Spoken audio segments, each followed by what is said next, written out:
नमस्कार दोस्तों, स्वागत है आप सभी का आपके अपने YouTube चैनल ऑल टोटल ज्ञान में।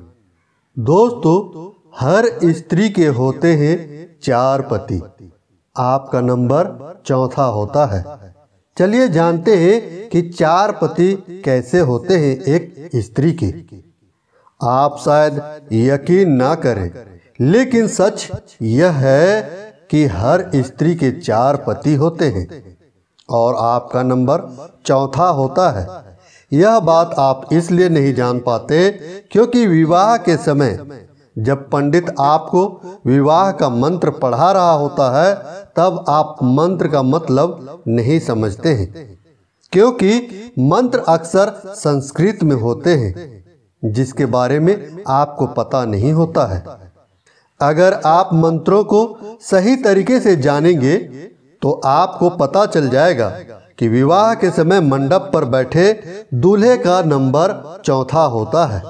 उससे पहले उसकी पत्नी का स्वामित्व 3 लोगों को सौंप दिया जाता है। दरअसल वैदिक परंपरा में नियम है कि स्त्री अपनी इच्छा से 4 लोगों को पति बना सकती है। इस नियम को बनाए रखते हुए स्त्री को पतिव्रता की मर्यादा में रखने के लिए विवाह के समय ही स्त्री का सांकेतिक विवाह 3 देवताओं से करा दिया जाता है।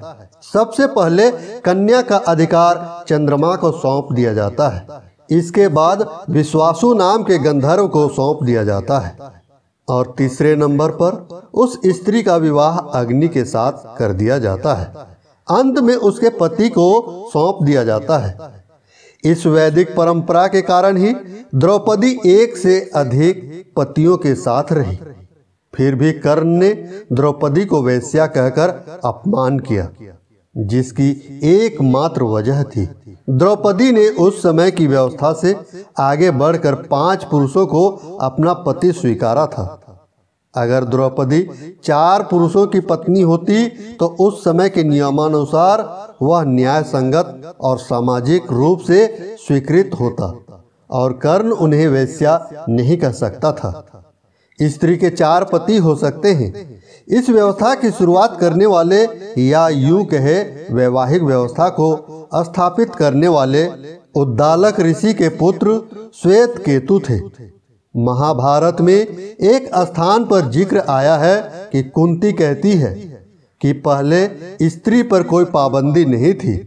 वह अपनी मर्जी से कभी भी किसी पुरुष के साथ जा सकती थी, यानी स्त्री पर किसी प्रकार की कोई पाबंदी नहीं थी। लेकिन धीरे धीरे अधिकारवाद का जन्म होता गया और स्त्रियों की स्वतंत्रता को कम किया जाने लगा। इसमें श्वेत केतु द्वारा स्थापित विवाह व्यवस्था भी शामिल है। श्वेत केतु ने स्त्रियों की स्वतंत्रता को कम करने का काम इसलिए किया क्योंकि एक बार उन्होंने अपनी माता को किसी दूसरे पुरुष के साथ आलिंगन करते हुए देख लिया।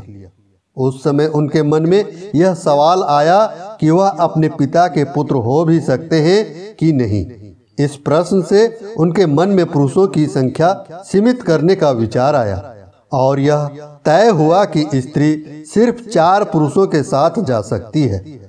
इस व्यवस्था के पीछे यह भी मंशा थी कि कबीले और समुदाय के हर पुरुषों को स्त्री मिल सके। तो दोस्तों, इस तरह से एक स्त्री का 4 विवाह हो जाता है। इस नियम के अनुसार हर स्त्री का 4 पति होता है, जिसमें आपका नंबर 4था होता है, क्योंकि इससे पहले 3 देवताओं के साथ उसका विवाह उसी मंडप पर कर दिया जाता है। तो दोस्तों, अगर आप एक सनातनी हैं तो उम्मीद करता हूँ ये वीडियो आपको जरूर अच्छा लगा होगा। अगर आपको ये वीडियो अच्छा लगे तो हमारे इस वीडियो को लाइक जरूर करें, अपने दोस्तों को शेयर करें और चैनल पर नए आए हैं तो चैनल को सब्सक्राइब जरूर करें।